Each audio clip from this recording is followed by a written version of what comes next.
श्री कृष्ण चैतन्य प्रभु नित्यानंद श्री अद्वैत गदाधर शिवासादि गौर भक्त वृंद। हरे कृष्ण कृष्ण कृष्ण हरे हरे, हरे राम राम राम हरे हरे। ओके, तो आज का जो चैप्टर है जो हम लोग कंटिन्यू कर रहे हैं, भागवत गीता चैप्टर नंबर 6 ध्यान योग। पर बिफोर चैप्टर शुरू करने से पहले, क्योंकि काफी गैप आ जाता है, तो गैप से थोड़ा सा दिक्कत आती है भक्तों को और हम सबको ही दिक्कत आती है, क्योंकि जैसी गैप आता है तो हमारा माइंड जो है ना, वो थोड़ा सा लेथार्जिक हो जाता है। ये बहुत जगह होता है कि जैसे ही आप अगर थोड़ा छोड़ेंगे तो माइंड आपको सैटरडे सुबह बोलेगा अरे एक दिन और आराम कर, है ना। तो हमारी जो कंटिन्यूटी छूटती है तो उससे हमारा जो कनेक्शन है, पढ़ने का हो गया, भगवान से जुड़ने का हो गया, जो हम भक्ति करते हैं, तो उसमें चैलेंजेस आते हैं। यही हमें अपने निरंतर रूप में भी अगर देखा जाए, अगर हम भक्तों का संगत ना करें, या भक्तों का संगत आप लोग कर रहे हैं और बीच में आपने छोड़ दिया है 2-3 हफ्ते या 1 महीने 2 महीने, तो उसको फिर रिकैप करने में, फिर कनेक्टिविटी लाने में थोड़ा सा समय लगता है, क्योंकि ये कलयुग है। हमारा माइंड जो है बहुत फर्स्ट क्लास ट्रिक गेम खेलता है अपने को, अरे एक हफ्ता हो गया तो एक हफ्ता और चल जाएगा। तो इस तरीके से हम अपने उसमें फंस जाते हैं। तो इसलिए हमें जब ऐसा हो कि भाई क्लास नहीं हो पा रही है, तो किस तरीके से हम अपनी कनेक्टिविटी बनाए रखें, क्या किया जाए, हम क्या कर सकते हैं हम लोग, है ना। अब हाँ भाई, मैं तो मतलब और भक्तों से और साधु संग करने के लिए हम लोग गए थे उधर, काफी भक्तों से मिले, बहुत अच्छा लगा। और वृंदावन में भी गया मैं, तो मतलब ओवरऑल जो ट्रिप था 2-2 वीक्स का, बहुत हम लोगों ने आ, मतलब उसको भक्तों के संग में बिताने की कोशिश की। उसके साथ भी मैंने कोशिश की थी कि लास्ट वीक क्लास हो जाए, पर थोड़ा सा वो सिचुएशन और कुछ कमिटमेंट और आ गए उस पर, क्योंकि ट्रैवलिंग में थोड़ा सा कभी इंटरनेट का प्रॉब्लम हो जाता है, कभी आप सोच के एक तरफ हैं तो थोड़ा सा मुश्किल होती है। पर एनीवे, तो पॉइंट ये है कि अगर हम लोग गैप दे देते हैं अपनी भक्ति में, अपने जो साधना में, तो उसको फिर उस ट्रैक में लाने के लिए थोड़ी सी दुविधाएं, चैलेंजेस होते हैं। तो उसको अगर ऐसी चैलेंजेस ना हो तो हमें भक्तों का संगत, मंदिर में जाना, अपनी साधना जो है चैंटिंग करना, भागवत गीता पढ़ना, ये कंटिन्यू रखना पड़ेगा। भगवान से किस तरीके से हम जुड़े रहे, तो वो अपना थोड़ा एफर्ट देना पड़ेगा। अभी जैसे आप क्लास में 2-3 लोग जो रेगुलर आते हैं, वो अभी आने में हो भी सकता है उनको कोई दूसरा कमिटमेंट आ गया होगा। बट ये हमारे मेटेरियलिस्टिक चैलेंजेस है जो हमको भगवान से दूर रखने में पूर्ण कोशिश करते हैं कि हम किस तरीके से दूर रहें। तो पर हमें अगर अपनी भक्ति को जारी रखना है और भगवान से जुड़े रहना है, तो भक्तों का संगत बहुत बहुत जरूरी है। जो मैंने आज के टॉपिक में भी बोला है कि साधु संग, इंपॉर्टेंट ऑफ साधु संग। तो अगर हमारी संगत उन साधुओं के साथ रहेगी, तो आपका माइंड अगर थोड़ा सा ट्रिक भी करने लगेगा, तो वो साधु आप किसी तरीके से आपको पकड़कर खींच के भी अपने साथ लेते हुए चलेंगे। तो इसलिए साधु का, अपने भक्तों का संग होना बहुत बहुत जरूरी है। नहीं तो ये भक्ति मतलब डामाडोल, ऊपर नीचे होती रहेगी। आपको वो एक आनंद जो हमें इंटरेस्ट होता है, वो आना बहुत ही मुश्किल है। तो इसलिए हम उसके लिए क्या करें। तो अब जो आज का जो टॉपिक है, जिसमें इंपॉर्टेंस ऑफ साधु संग, but at the same time हम लोग ध्यान योग चैप्टर पढ़ रहे हैं, जिसमें हम लोग 2-3 श्लोक के बारे में डिस्कस करेंगे, फिर then we will take some question answers. तो हम लोगों ने लास्ट क्लास में जो ध्यान योग पर डिस्कस किया था, जो भगवान शुरू में कहते हैं कि ध्यान योग करने के लिए डिफरेंट टेक्निक बता रहे हैं, और हम श्लोक नंबर 30-31 को डिस्कस करते हैं। Let me go back to 31 shloka 1। तो भगवान ने चैप्टर नंबर 6 श्लोक नंबर 30 से शुरू करते हैं। 3 श्लोक डिस्कस करेंगे। उन 3 श्लोक में इससे पहले भगवान वो तरीके बता रहे हैं कि अगर तुम्हें योग, उस समाधि क्रिया में बैठना है, तो अपने आप को क्या क्वालिफिकेशन होनी चाहिए। पहला, क्या प्रोसेस हमें करना चाहिए, किस तरीके से करना चाहिए, कैसे स्थान में जाके करना चाहिए, लोकेशन कैसा होना चाहिए, हमारा माइंडसेट कैसा होना चाहिए। अगर आपको मेरे ध्यान में बैठना है, मेडिटेशन करना है, तो आपको क्या क्या प्री क्वालिफाइड, जो हम लोग जैसे किसी कॉलेज में एडमिशन लेते हैं तो सीधा वो एडमिशन नहीं ले लेते, वो पहले बोलते हैं कि are you qualified to get into this college. तो वो क्वालिफिकेशंस भी भगवान बता रहे हैं कि आप में ये क्वालिफिकेशन होनी चाहिए, ये गुण होने चाहिए, जब भी आप उस ध्यान में बैठ सकते हैं। अब जब ध्यान में बैठने के तरीके भगवान ने बताया कि हम लोग डियर स्किन में बैठे हैं, पीठ को सीधा करें, आंख को बिल्कुल अपने उसमें, मतलब बहुत सारे टेक्निक है ये, जो हमें एक ध्यान में एक योगी जो लोग बैठ सकते हैं, और जो इतना आसान प्रक्रिया नहीं है।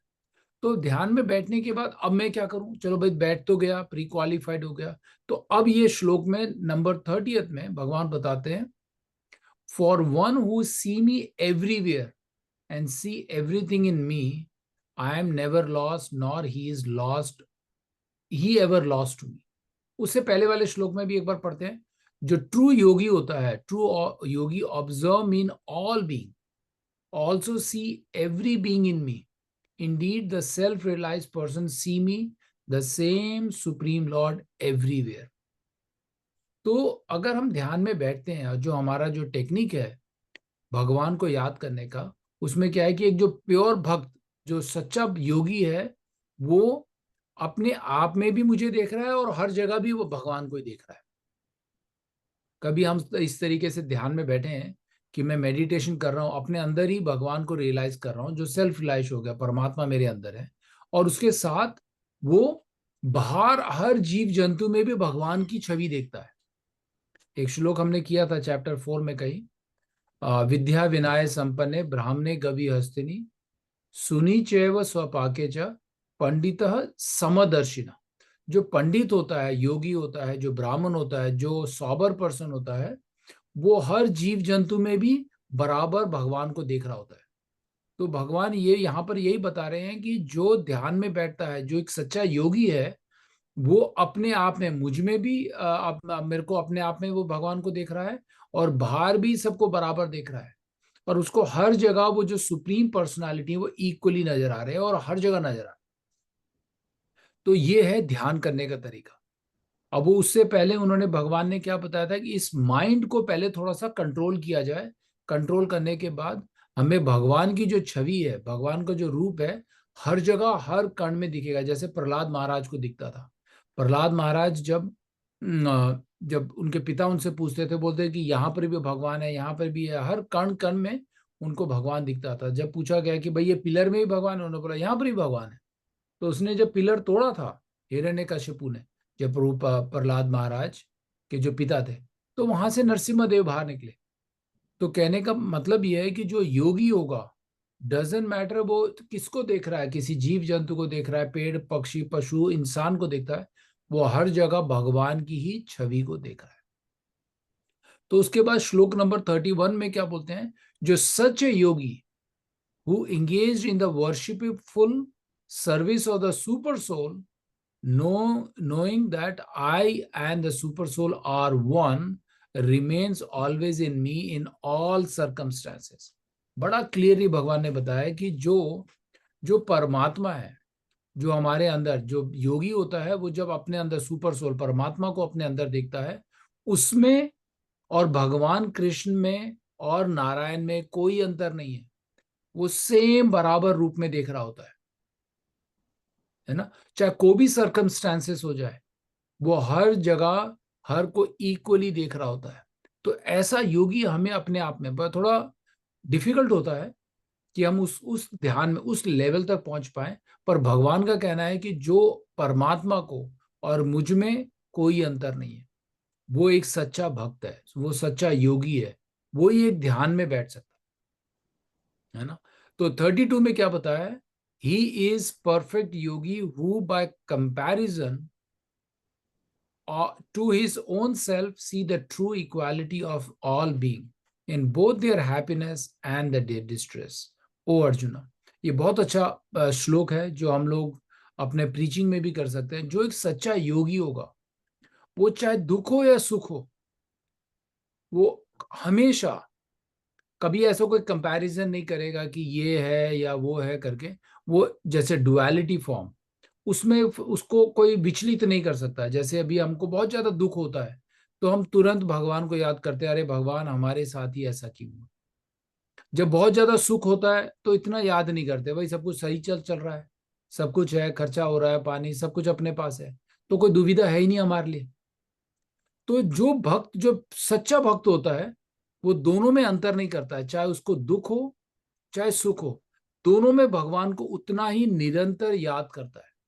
उसमें कोई कंपैरिजन नहीं करता है कि अरे ये, जैसे हम लोग पहले पहले उसमें जो नीच जाति के लोग हैं तो उनको वो बोलते हैं अरे आप तो नीच जाति में पैदा हुए, आप ऐसा करते हैं। पर उसके अंदर भी परमात्मा है। जो सच्चा भक्त और योगी होगा, वो दोनों में डिफ्रेंशिएट नहीं करता।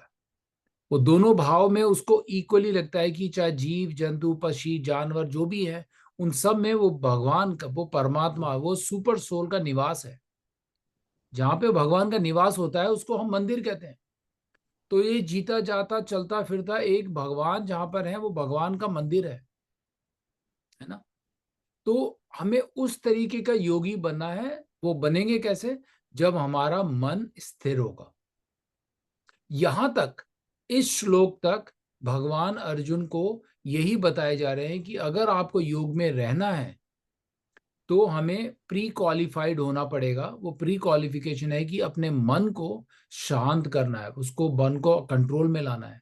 कंट्रोल में लाने के बाद अब जब ध्यान में रहेंगे, चाहे अपने अंदर झांक रहे हैं चाहे बाहर झांक रहे हैं, मैं एज ए परमात्मा दोनों जगह बराबर हूं। मैं वही सुपर सोल हूं, मैं वही कृष्णा हूं। जो योगी होगा वो किसी में भी डिफ्रेंशिएट बिल्कुल नहीं करेगा, है ना।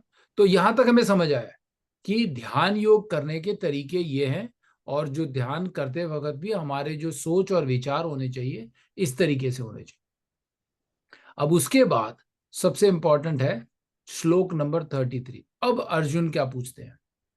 वो अर्जुन पूछ रहे हैं कि O Madhusudan, O system, the system of yoga which you have summarized appear impractical, undurable to me, for the mind is restless and unsteady. एक और श्लोक पढ़ता हूं, 34 में क्या बोल रहे हैं Arjun? The mind is restless, turbulent, obstinated and very strong, O Krishna, and to subdue it I think it's more difficult than controlling the wind. अब अर्जुन जो भगवान के सामने साथ खड़े हैं, भगवान की बताई हुई ये जो ध्यान योग की जो प्रक्रिया है, उसको सुनने के बाद क्या बोल रहे हैं कि जो आपने जो मुझे तरीका बताया है, ये इम्प्रैक्टिकल लग रहा है, ये तो पॉसिबल ही नहीं है। सबसे पहले आपने बताया कि मेरे को अपने मन को कंट्रोल करना है। जो मन रेस्टलेस है, वो हर जगह तितिर पितर होके भागता रहता है। अभी हम लोग यहाँ कथा सुन रहे हैं, तो आप सबका मन जरूरी नहीं है कि पूरा पूरा एकाग्र होके अटेंटिव होके आप सुन रहे होंगे। मन कहीं किचन में भाग रहा होगा, कोई काम में भाग रहा होगा, दुनिया जहां भाग रहा है वो। तो जो हमारे लिए बड़ा ही इम्प्रैक्टिकल है। और वो कौन कह रहे हैं? अर्जुन कह रहे हैं, जो एक शूरवीर है, जो एक क्षत्रिय है, जो आज भगवान के समीप सामने खड़े हैं, उनका माइंड भी कंट्रोल में नहीं आ रहा है। जो खुद बोल रहे हैं कि ये इम्प्रैक्टिकल प्रैक्टिस जो आपने बताया है टेक्निक, ये इम्प्रैक्टिकल है, हो ही नहीं सकता। क्योंकि जो माइंड है वो टर्बुलेंस है, जैसे जैसे सुनामी आती है, बिल्कुल आंधी तूफान चलता है, उस तरीके से हमारा माइंड एकाग्र हो ही नहीं पा रहा है। तो आगे जाकर के भगवान उसको तरीका बताते हैं कि ये कलयुग है, कलयुग में माइंड को कंट्रोल करना बहुत मुश्किल है। वो अपने द्वापर युग में बोल रहे हैं कि मैं एक हवा, जो आंधी तूफान हवा को अपने तीर कमान से रोक सकता हूं, पर अपने माइंड को कंट्रोल नहीं कर सकता। ये कौन बोल रहे हैं? अर्जुन खुद स्वयं भगवान को बोल रहे हैं कि ये बड़ा ही नामुमकिन सा है कि मैं इस मन को कंट्रोल में ला सकूं। तो आपके जितने भी बताए हुए तरीके हैं अभी तक के, जो हम लोग श्लोक 34 तक पढ़ते आ रहे हैं, बोल रहे हैं कि बड़ा ही नामुमकिन, इम्पॉसिबल काम है, मेरे से मुश्किल नहीं, मेरे लिए बहुत ही मुश्किल है, कठिन काम है। जब अर्जुन के लिए कठिन है, तो हम कौन है? इस कलयुग में इस माइंड को कंट्रोल करना by meditation process is like a impractical process, हमारे लिए बहुत ही बहुत मुश्किल। तो अब इसके बाद भगवान क्या बता रहे हैं वो हम नेक्स्ट क्लास में पढ़ेंगे। पर आज तक में ये है कि हमें जो ध्यान में बैठना, अगर हम ध्यान में बैठने की कोशिश करते भी हैं, चाहे हम चैंटिंग में मेडिटेट करते हैं, चाहे हम अपना मन को मतलब मॉर्निंग में उठ के करना चाहते हैं, फिर भी अगर करने की कोशिश भी करते हैं तो हमें कोशिश में यही देखना है कि हमारे अंदर जो परमात्मा है वो हर जगह हर जीव जंतु में बराबर है ना। तो हमें भगवान को उस तरीके से समझने का कोशिश करना है। जब हम अपने आप को समझ पाएंगे, जो समझ पाएंगे मतलब सेल्फ रियलाइज हो पाएगा कि हम कौन हैं, जो हम लोगों ने चैप्टर 2 में भी पढ़ा था कि हम भगवान के ही अंश हैं, जो एक स्पिरिट सोल है। ये बॉडी तो बार बार चेंज हो रही है, जन्म आफ्टर जन्म। हमको जितने जन्म मिले हैं जरूरी नहीं है कि हमें ये मनुष्य का ही शरीर मिला है, कोई भी जानवर, कीड़े मकोड़े, इन सब का भी मिला होगा। पर जो सोल है, जो आत्मा है, वो चेंज नहीं होती है। वो बार बार हर एक, आपने जैसे आज कपड़ा पहना, कल दूसरा पहना, तो वो जो सोल है वो दूसरा ड्रेस बार बार बदल रही है, जन्म आफ्टर जन्म वो बदलती रहती है। वो आपके कब डिफाइंड होता है? जब आपके कर्मों से, आप अपने कर्मों से बताते हैं कि आपको नेक्स्ट जन्म में क्या मिलने वाला है। पर यहाँ पर जो ध्यान योग में भगवान बार बार बता रहे हैं कि ध्यान योग ने करने का तरीका ये, पर बाद में जाकर के भगवान बताते हैं कि मन को कंट्रोल करने का जो तरीका है कलयुग में, उन्होंने अलग तरीका बताया कि जो है भक्ति योगा। हम भक्ति योगा के थ्रू भगवान को भी हम कैप्चर कर सकते हैं, भगवान को अपनी तरफ खींच सकते हैं। और खींचने के अलावा इस मन को एकाग्रता में, उस बिल्कुल पीसफुल उसमें हम ला सकते हैं। तो ये है आज का जो थोड़ा सा हम लोगों ने टच किया। पर आज का जो टॉपिक है साधु संग, साधु संग में हम लोग, जैसे साधु संग टॉपिक आने का कारण ये भी था कि आज, अब जैसे लास्ट 2 वीक से मैं जो ट्रैवल कर रहा था, काफी सारे मुक्तिनाथ और ऐसे जगह में गए, तो हमें काफी सारे साधु और सीनियर जो हमारे प्रभुपाद के डिसाइपल हो गए, बहुत सीनियर लोगों से मिलने का मौका मिलता है। जब हम उन लोगों से मिले तो हमें काफी कुछ सीखने को भी मिलता है। जब हम साधु के संगत करते हैं, जरूरी नहीं है कि हमें साधु कुछ ना कुछ हमेशा कुछ बताएंगे, पर आप जब उनके समीप रहते हैं, जब उनकी प्रक्रिया देखते हैं, उनका दिनचर्या देखते हैं, या कभी उनके लेक्चर सुनते हैं, तो हमें कुछ ना कुछ नया सीखने को मिलता है। वो नया जो होता है हमें भगवान के पास ले जाने में मदद करता है। तो साधु संग बहुत जरूरी है। और साधु कौन है? जो भगवान के प्योर भक्त है, जो अपना पूरा जीवन, जैसे अभी अ, अब मेरे को भी अच्छा लगा कि वहां पर मैं भक्तों से भी मिला, संदीप और उनकी माता जी, और वहां पर भी आपने देखा होगा कि काफी सीनियर भक्त जो 40 साल से 45 50 साल से भगवान की भक्ति में लगे हुए, और वही ज्ञान दूसरों को देना भी चाहते हैं। उनके दिनचर्या, उनकी उनकी जो प्रोसेस है, जो उनके डिसिप्लिन से हमें इतना कुछ सीखने को मिलता है। जब आप वृंदावन जाते हैं, चाहे एक दिन रहें या एक हफ्ते रहें, फिर भी आपको भक्तों का संगत में बहुत कुछ चीज, बहुत ऐसी चीजें जो वो नहीं भी बता रहे थे, फिर भी उनके साथ रहने पर हमें एक अलग अनुभव सा मिलता है। हमें वो करना चाहिए जब हमें मौका मिले। तो जब भी हम, अब यहाँ पे अटलांटा में भी काफी सार ऐसा अपॉर्चुनिटी होती है कि भक्त और साधु लोग खुद इधर ट्रैवल कर रहे होते हैं, तो हमें वो अपॉर्चुनिटी जब मौका मिले तो उनसे जाके मिलें, उनका दर्शन करें, उनसे सवाल पूछें, कोई भी अपना डाउट हो उनसे क्लेरिफाई करें कि मैं भी, क्योंकि हर किसी की अपनी अपनी परिस्थिति, अपनी दुविधा है, अपने अपने सिचुएशन में अलग अलग तरीके से चल रहा है। तो हम उस तरीके से हम उनसे बहुत कुछ सीख सकते हैं जो हमें भक्ति में आगे बढ़ाए। तो ये आज का है। कोई आप लोगों का कोई सवाल, कोई चीज जिसको हम क्लेरिफाई करें? मैं थोड़ा डिटेल नहीं जा रहा क्योंकि हम लोगों ने 2 3 हफ्ते का गैप दिया, आज 2 3 लोग आए भी नहीं है, तो उनका टेक्स्ट अभी आ रहा है कि उनका कोई ना कोई कमिटमेंट था करके। पर अगर कोई सवाल हो तो हम लोग डिस्कस कर सकते हैं। फ्रॉम चैप्टर नंबर 1 से लेके 5 तक हम लोगों ने कुछ जितना भी पढ़ा है, अगर आपको लगता है कि कोई सवाल है तो उस पर हम लोग थोड़ा सा डिटेल में जा सकते हैं। Any questions? कोई सवाल?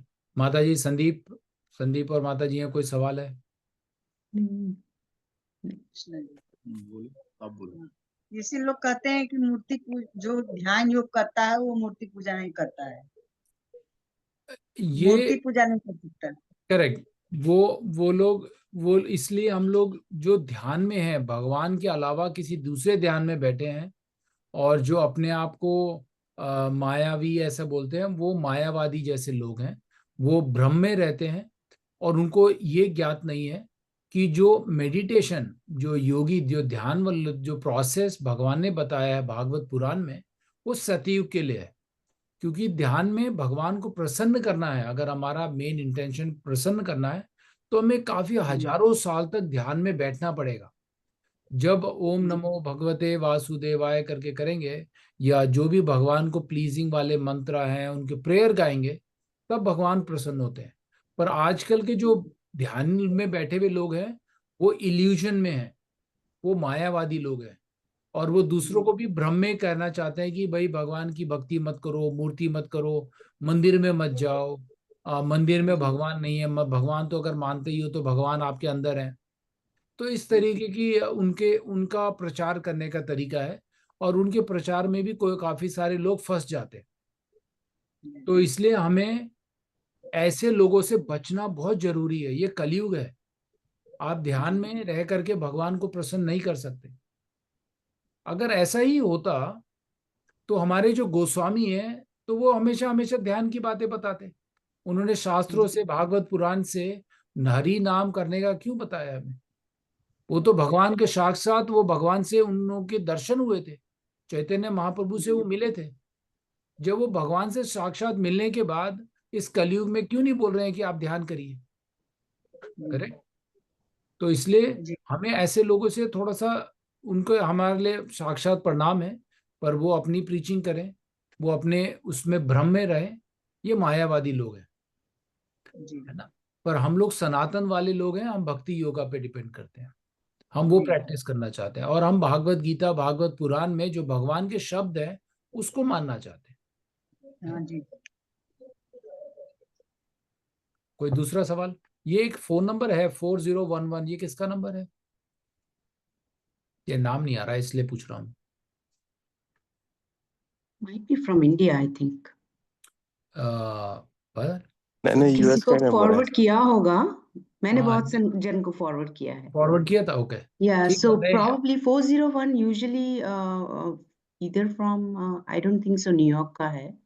नहीं नहीं, जो भी है आप India. वो तो सुन ही रहे हैं, आप अपने आप को अनम्यूट करके अपना नाम अपडेट कर सकते हैं, बता सकते हैं। आप हाँ फर्स्ट टाइम हाँ आए तो बहुत अच्छी बात है। हाँ, तो looks like आपका स्वागत बता है, देना. आप आइए। और क्योंकि कभी नए लोग आते हैं तो फिर थोड़ा सा आसानी होता है कि हम थोड़ा सा रिकैप कर सकें, हाँ पिछले में हम लोगों ने क्या पढ़ा था। और भागवत गीता अगर है, अब तो चैप्टर 6 हो गया, मेरे बहुत मिस हो गया, ऐसा कुछ नहीं होता है भागवत गीता में। क्योंकि भगवान खुद बहुत सी चीजों को बार बार रिपीट कर रहे हैं, क्योंकि हम ऐसे लोग हैं जिनको एक बार बताने से समझ नहीं आता है।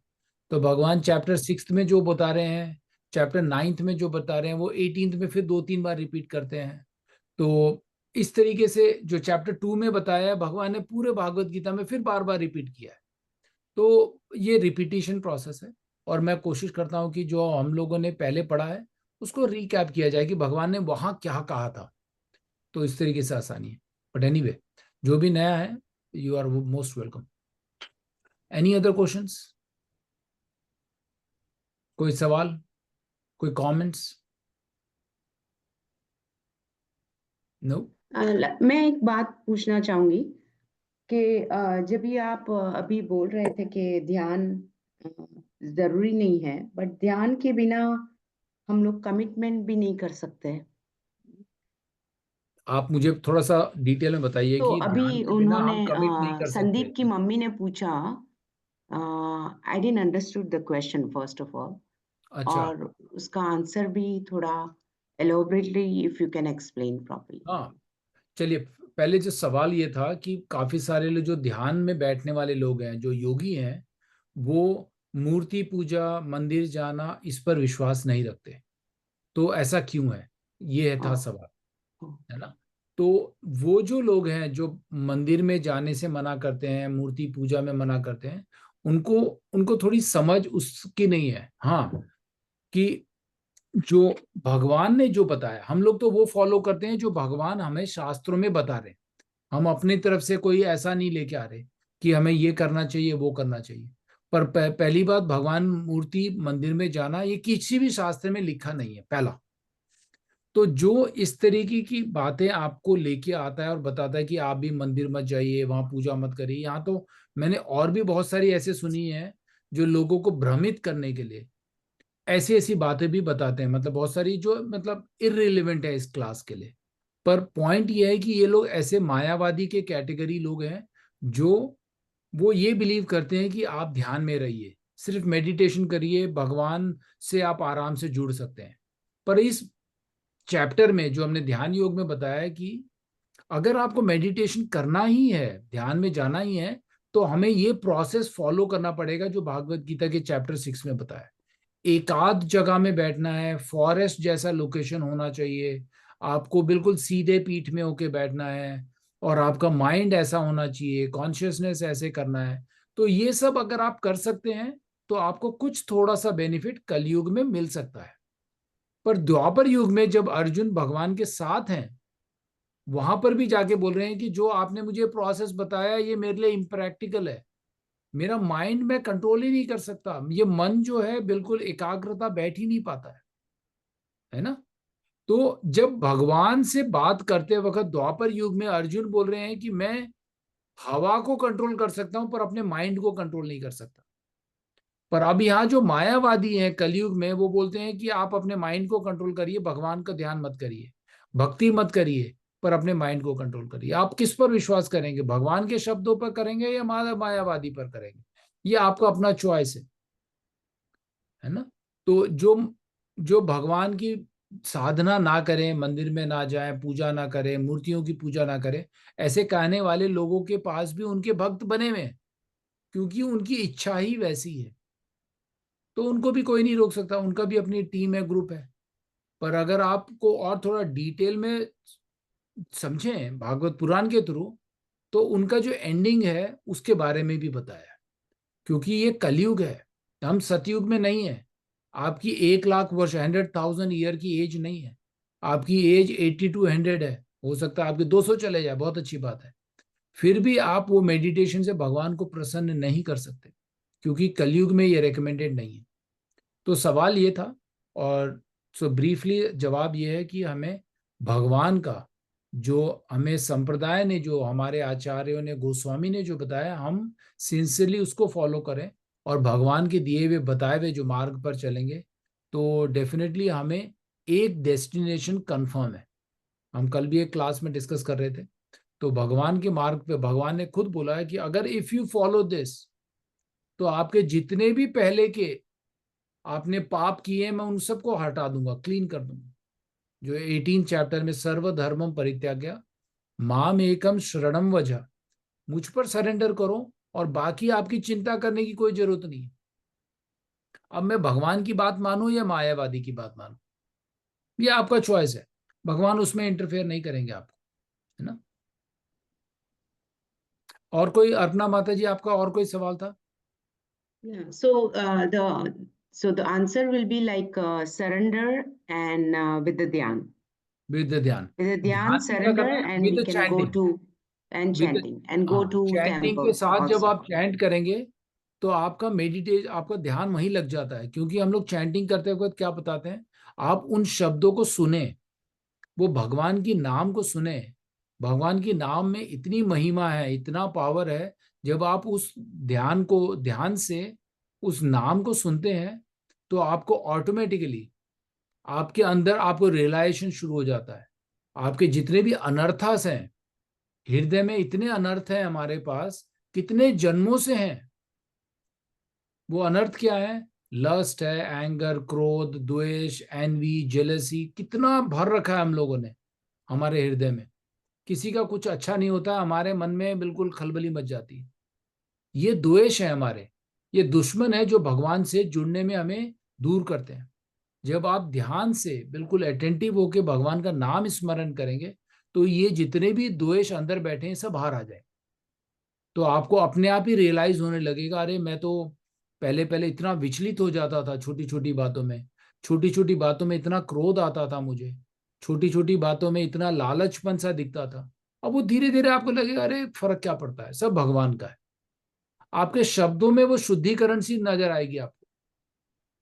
यही हमारा सेल्फ रिलाइजेशन है। आप अपने अस्तित्व को, अपने आप को पहचानने में बड़े इजी लगेगा आपको। पहले ऐसा करते थे, अभी जब से भागवत गीता पढ़नी शुरू की है आपको पता भी नहीं चलेगा इंप्रूवमेंट कब शुरू हो गया, है ना। तो ये हमारा भगवान के नाम की महिमा है, ये भगवान के नाम का इंपॉर्टेंस है। इस कलयुग में भगवान का नाम आपको जैसे डिटर्जेंट, क्लीनिंग एजेंट की तरह काम करेगा। आपके अंदर जितनी भी गंदगी है सबको बाहर, क्योंकि भगवान जहाँ बैठते हैं वहां जगह साफ होनी चाहिए। वहां पे उस तरीके की आप गंदगी नहीं रख सकते और उसके ऊपर आप बोले भगवान मेरे हृदय में आके बैठिए, इम्पॉसिबल है। तो आपका जो ध्यान है वो भगवान के नाम पर रखिए। आप ध्यान करने बैठे हैं और दुनिया जहाँ की चीजें सोच रहे हैं वो ध्यान नहीं होगा। वही बात हमारे अर्जुन अभी बता रहे हैं कि ये माइंड को कंट्रोल करना इस परिस्थिति में इम्पॉसिबल है। एक वर्ड क्या लिखा भगवान ने यहाँ पर, इम्प्रैक्टिकल है, मतलब करेक्ट। तो वो जब ये अर्जुन बोल रहे हैं कृष्ण भगवान को कि ये इम्प्रैक्टिकल है, मेरे बस की नहीं है, मैं तो पूरा ये आंधी तूफान विंड को कंट्रोल कर सकता हूं, पर अपने माइंड को कंट्रोल करना मेरे बस की नहीं है। तो अब भगवान आखिरी में बताते हैं कि अगर माइंड को कंट्रोल करना है तो सिर्फ मेरा ध्यान करें, मेरे नाम का ध्यान करें। बहुत अच्छा सवाल। कोई एनी अदर क्वेश्चंस? एक वर्ड बहुत चल रहा, मतलब सुनने में आ रहा आजकल, और मतलब पहले भी सुना हुआ है लेकिन इतना डीप मीनिंग कभी सोचा नहीं गया। ये सनातन की एग्जैक्टली मीनिंग है क्या? हाँ, सनातन जो है ये सनातन धर्म है। इसको इसको थोड़ा सा मैं और डिटेल में बताऊंगा क्योंकि मुझे भी एक ड्रॉप करना है। पर इसके दो मीनिंग है, सनातन, है ना। तो हम अपने अपने आ, क्या बोलते हैं इसको, आ, हमारी जो परंपरा है ना, उससे जुड़ने का जो तरीका है, जो हमारा जो रिलीजियस प्रिंसिपल है, वो हमारा सनातन धर्म है। जो हमारे जो जो चार, एक मिनट मैं आपको थोड़ा सिंपल वर्ड में, जैसे अब हम गौड़िया वैष्णव परंपरा और उस सनातन धर्म से बिलोंग करते हैं। तो हमारे चार संप्रदाय हैं, श्री संप्रदाय, रुद्र संप्रदाय, कुमार संप्रदाय एंड ब्रह्म गौड़ीय संप्रदाय। तो हम इन संप्रदाय में से एक संप्रदाय में, आप किसी भी एक संप्रदाय से जुड़ेंगे तो हम जाकर के भगवान से ही मिलेंगे। अब जैसे मेरे मामा लोग हैं, मेरे फादर, मेरे अम्मा के साइड में, वो सब श्री संप्रदाय से जुड़े हुए हैं, वो हैं सब वैष्णव। वो नारायण को ज्यादा फोकस करते हैं और शालिग्राम और इनको ज्यादा फोकस करते हैं। तो वो उस तरीके से। तो जो हमारा सनातन धर्म है वो हमें इस परंपरा को गाइड करता है कि हम अपने अस्तित्व, अपने भगवान को कैसे जोड़ें अपने आप। उससे जुड़ने की जो प्रक्रिया है उसको सनातन धर्म कहा गया है। इसको हम और डिटेल में डिस्कस करेंगे एक दिन कभी, सनातन धर्म के बारे में, और उसके क्या क्या फेजेस और ब्रांचेस हैं, किस तरीके से हम जुड़ने की कोशिश कर रहे हैं। जो हमारे रामानुजाचार्य, ये सब आचार्य जो हैं, डिफाइंड आचार्य हैं एक एक संप्रदाय के, तो उनका जो मैसेज है और गोस्वामी से कैसे कनेक्टेड है, ये सब हमारा सनातन धर्म को रिलेट करता है, या वो सनातन को डिफाइन करता है ना। तो ये ब्रीफली है। पर अब लोगों ने सनातन वर्ड यूज करके अपना अपना एजेंडा भी ऐड करने की कोशिश करते हैं। जो आजकल बहुत सारे ज्ञान बांटने वाले लोग हमारे यूट्यूब इन सब में हैं, वो लोग वो भ्रमित कर देते हैं लोगों को, थोड़ा मिसलीडिंग कर देते हैं। इसलिए हम लोग चैप्टर नंबर 4 में है कि हमें गुरु का होना जरूरी है, जो उस परंपरा में, उस संप्रदाय में प्रैक्टिस करता है। हमें उससे जाके मिलके पूछना चाहिए, है ना।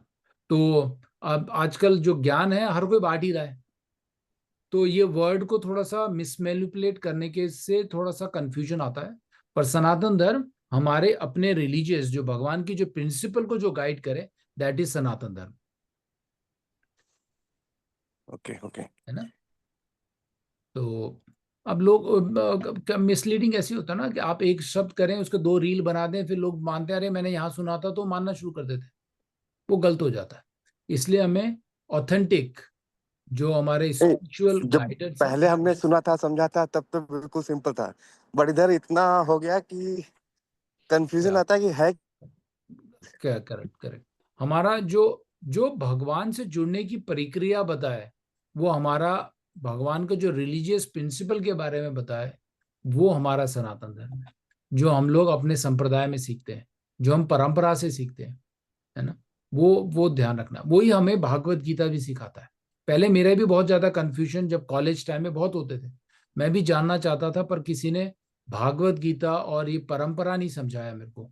तो बड़ा डिफिकल्ट हो गया था कि अरे यहाँ पे भी ऐसा कह रहे हैं, वहां पे भी ऐसा कह रहे हैं, असल में सत्य क्या है पता नहीं चल रहा था।